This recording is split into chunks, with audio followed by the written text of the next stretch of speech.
Hey guys, welcome back to another video. Today I'm out at night time in London with the Fujifilm X100V. I'm shooting in JPEG and RAW, so every shot that I'm taking, it's taking 2 photos, one in RAW, one in JPEG, so I have the option to edit as well afterwards.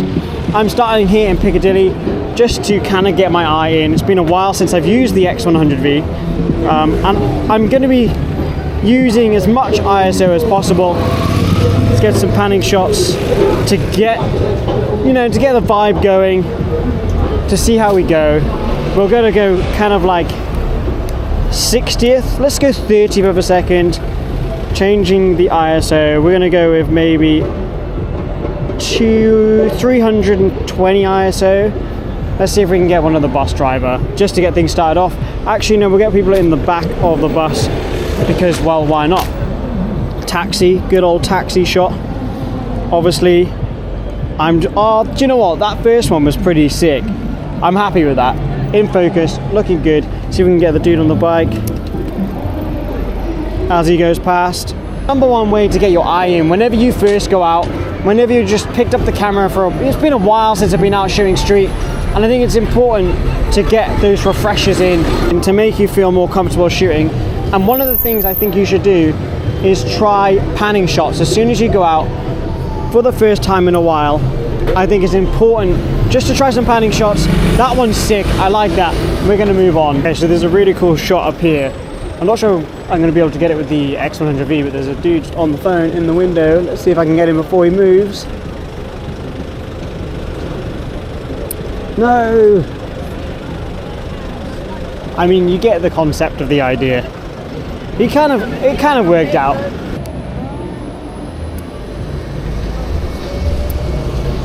Sick. We got a fair few there, which is good. Let's see if we can get some.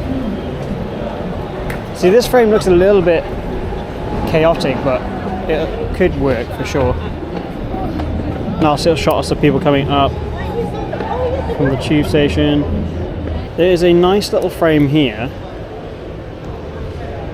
which is quite good. Just gonna get this dude all silhouetted out. It would have been nice if there was, oh, that might have worked. One thing I like about the X100V is it slows your process down a little bit, because you got to take your time a little bit more.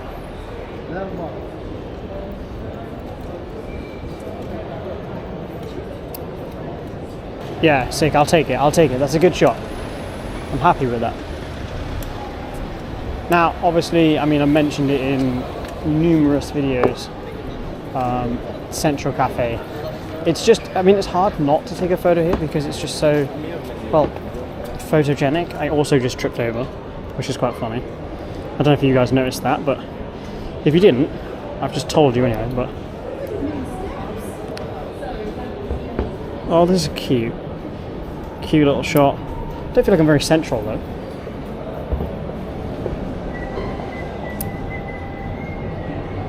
It's actually one of the first neon signs that I shot in London when I first moved here, and ever since then I've just like adored it. Such a simple shot, like, but so good. And the thing is, it's just the right focal length where it's not too personal, but it's also close enough for it to feel personal. That makes sense? Like, it's not too wide. Like, it comes across as intimate when you take shots with the X100V, and I'm not entirely sure why. I think obviously it's down to the focal length, but equally, I think it's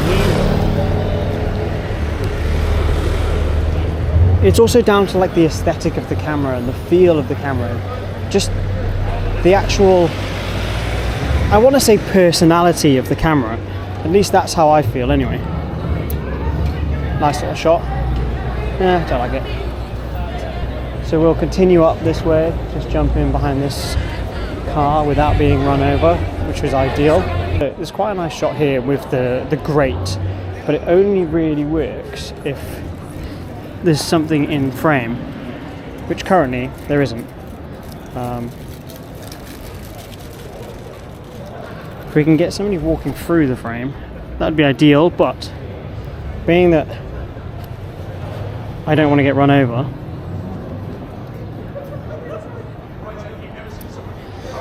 It's more as a point of concept shot, and it works better with a wider angle, obviously, because obviously a wider angle will allow you to get more in the frame. But maybe we can get this person on the bike. Maybe that worked. There is a, well, that kind of, do you know what, that actually didn't turn out too bad. Taxi with the sign. Being that, let's remind ourselves what we're shooting with. We're shooting with this pocket-sized camera that is providing incredible low light performance. And I know the X100V has been deemed as like a hype item, but genuinely, it's an amazing camera, especially at low light.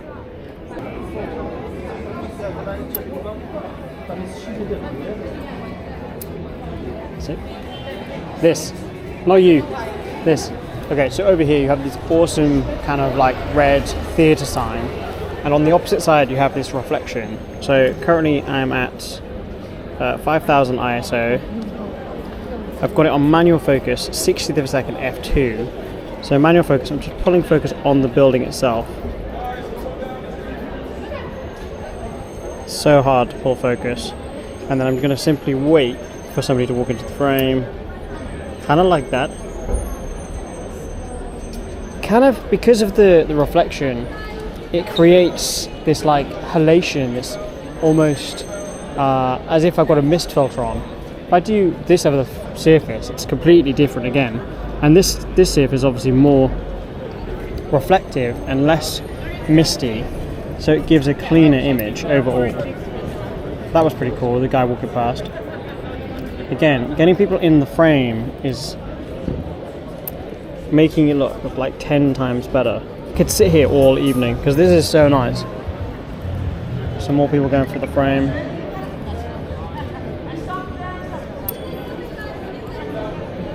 So if I kind of angle down a bit, that is sick. That's such a sick shot.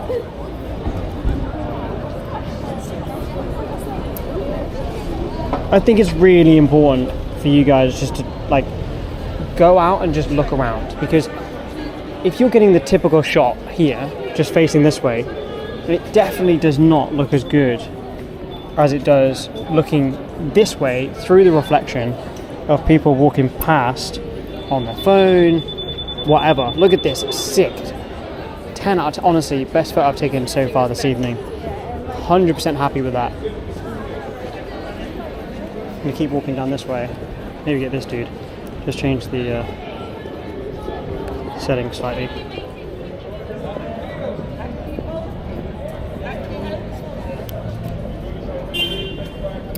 Oh, that's clean, man. Oh, that's sick. That looked so good.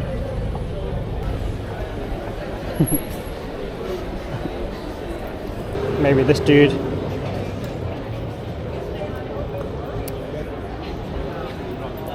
One of the things that I want to really push through is the fact that this is a small pocket-sized compact camera, and it is performing incredibly well in low light and at night time. And I think that alone is worth the hype. This isn't just a great camera during the day or an everyday carry or a travel camera. This is a legitimate, fantastic all-round camera that you can use in all settings, both day and night. That cool shot of this dude.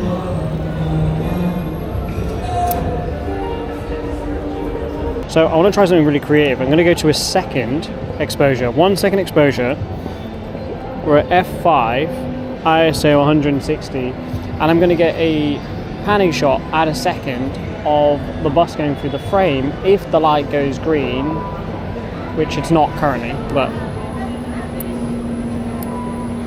might still work. Oh, it's kind of creative. That's pretty sick. Sick. Person in the back of the bus. When you're doing any sort of panning shot, it's really important to try and stay as stable as possible. Dude on the bike. I don't know if I got any of those, but oh, do you know what? I'm actually fairly impressed with that one on the bike. Let's get this dude on the scooter. I mean, if you can keep it at the right height without shaking and following the subject as they go through the frame, you actually turn out with a really, really cool shot. Obviously, it's incredibly difficult to get it in shot, but you can get away, you can end up with quite a creative shot, as you can see on the screen, and I think you'll agree that worked out pretty well. Doing it on the bike. Kind of crazy how fast they come through here, to be honest with you. Not just the bikes, just in general, people. That's quite a nice frame. Let's do like a slower shutter and we'll get the people walking across the road and stuff. Panning photo. I'm going to put one up to my eye to see if I can get a cleaner shot for a panning photo. Let's see if we can get this bus coming down towards us now. So I've got it up to my eye so I can kind of see a little bit better. F4, fourth of a second, ISO 160. Person on the bike. Taxi. I mean, this has just turned into a POV panning photography video with the X100V. This is the thing, right? This is my thought process here, is that I feel like there's always this massive pressure that YouTubers, especially YouTube photographers, put upon other photographers, up and coming photographers, smaller creators. And that pressure is to go out and get the best shots of your life every single time, and that's not the case. If you're going out for that reason, you're going out for the wrong reasons. I think it's really incredibly important for those of you out there that are just starting out, just picking up your camera for your first time and wanting to go out and shoot. Remove all of the pressure. There's no expectation. Just go out and enjoy it. Take as many photos as you want. Take as many shit photos as you want. With all that being said, create more, stress less. Just go out and shoot. Don't overcomplicate it. Don't overthink it. Just pick up the camera and go and do it.